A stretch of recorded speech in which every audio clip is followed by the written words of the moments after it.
It feels like the 85th day of January. This month just seems to drag on and on and on, which I guess makes sense. It's the dead of winter, depending on where you're at.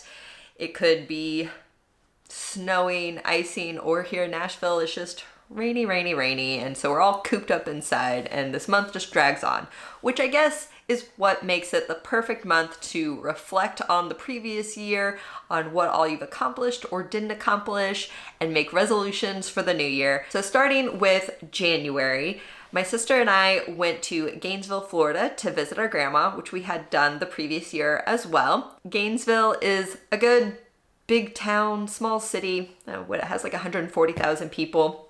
So whatever that's classified as. It's smack dab in the middle of Florida. So it's about an hour, hour and a half drive to the beach on either side of the state. And it has a small regional airport that I think Delta might be the only or the main airline that flies to Gainesville. Although it's small, the people that work there are super nice. We had a lot of weather on that trip that delayed us in Atlanta, so we didn't actually make it to Gainesville till really late in the evening. And by the time we landed, I was so tired that I left my favorite jacket on the plane. Because it's so small, and I think that was the only plane at the airport at the time, I went to the gate agent and the ground crew were able to go on the plane, retrieve my jacket, and return it to me. Which I feel like in the larger airports that have a constant rotation of planes and flights throughout the day wouldn't have been as possible to get an item retrieved to you that you may have left on the plane. I'm not saying it's impossible, but the odds are slimmer if you're in a busier, larger airport than a smaller airport. So shout out to the Gainesville airport for taking care of me, even though I stupidly left, that was totally my fault, left my jacket on the plane. In March, I visited my cousin Madeline in Germany. Now, Germany was not really at the top of my list of destinations to visit. It was on my list towards the bottom. No particular reason why. I just had other places I wanted to visit ahead of Germany. But my cousin got a job contract for a couple of years and is in Germany. So I thought that was the perfect time to visit Germany as well as my cousin. And man, did that country exceed whatever expectations I had. It's such a beautiful country. I did not realize how many castles and palaces are in Germany.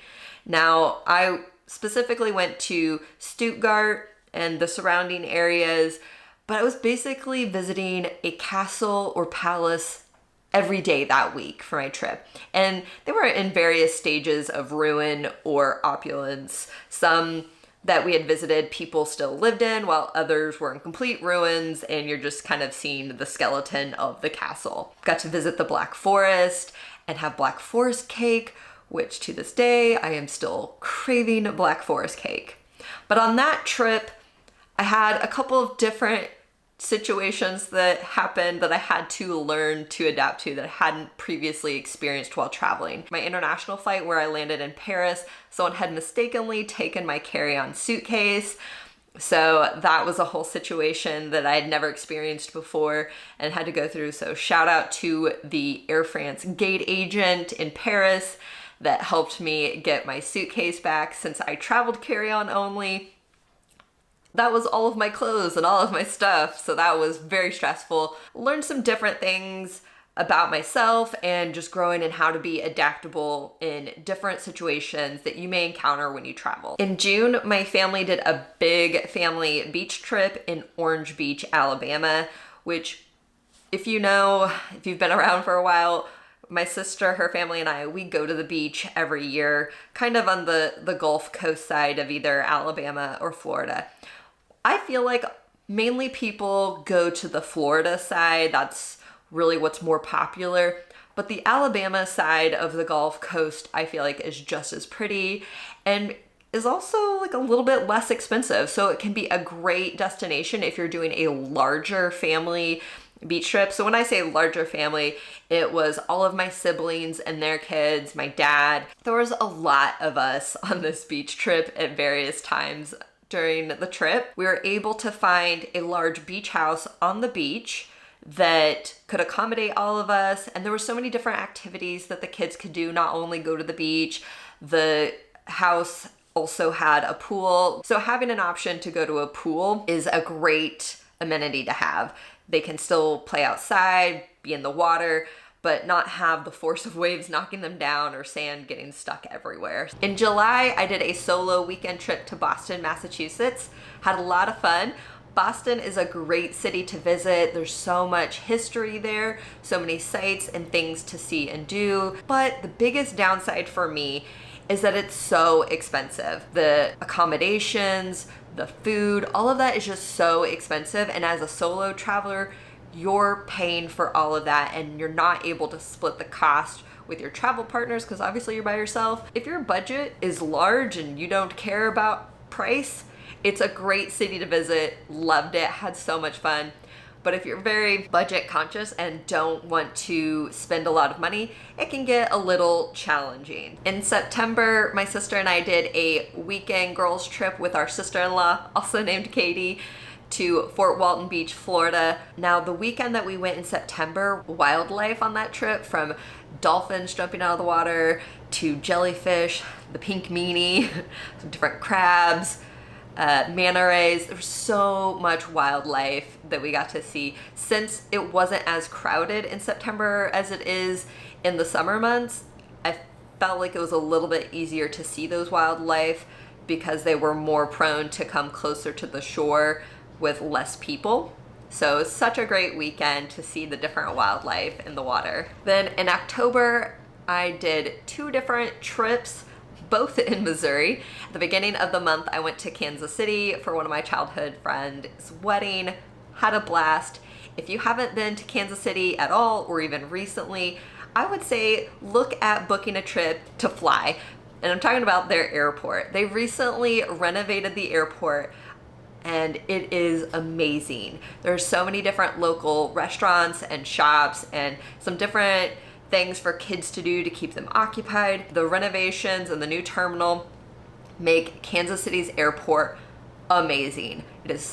I loved it. So if you have a chance to fly into the Kansas City airport, I would say do it. Check out the airport. It is so cool. And then at the end of the month, I drove from Nashville to St. Louis to visit family for the weekend. It was around Halloween, which, if you know, is one of my favorite holidays. So it was so much fun. We went to one of the suburbs of St. Louis, St. Charles, and they had a lot of Halloween festivities. In November, we had a surprise 60th birthday party for my Uncle Mitch in Navarre, Florida, where he lives. So all of my aunts and uncles and cousins traveled to Navarre and we rented beach houses surrounding his house in Navarre and ended up surprising him, and it was so much fun. But Navarre is a great beach destination if you want something a little bit more low-key and quieter. So check out Navarre if that's kind of more your vibe on the beach scene. Then in December, I went to New York for the weekend to visit my cousin, who ended up having to go out of town, so I actually just stayed at her place and it turned into a solo weekend. But another reason for that trip is one of the personal trainers, influencers that I follow, James Smith, was doing a US Canada tour and had one of his events in New York. So I bought tickets to that to see him, and Chris Williamson, the podcaster, was also at that event. So I got to meet both of them. Looking ahead to this year in 2024, I've already planned a couple trips out, but not everything for the year. I've said this in previous videos. I don't like to plan all of my trips in the beginning of the year just because I like to leave some room and flexibility in case someone proposes a trip that they want to invite me on, or planning that way. I just have some flexibility.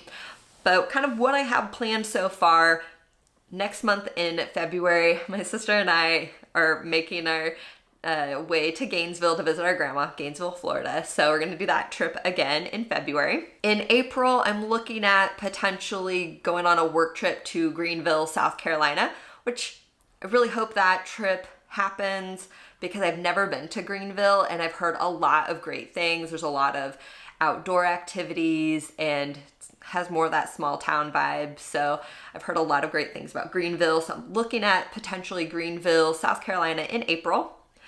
And then I'm so excited that I'm fingers crossed this actually happens in May. Aaron and I are finally planning our trip to Portugal. In 2019, I was working 2 jobs and saved up not a whole bunch, but I saved up a lot of money for a trip to Italy.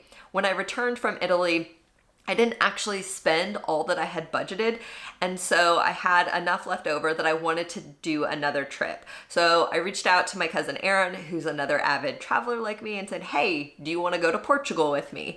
And she was like, for sure. So we started planning a trip to Portugal for the next year, which was 2020, but then the pandemic happened. So our trip got pushed back.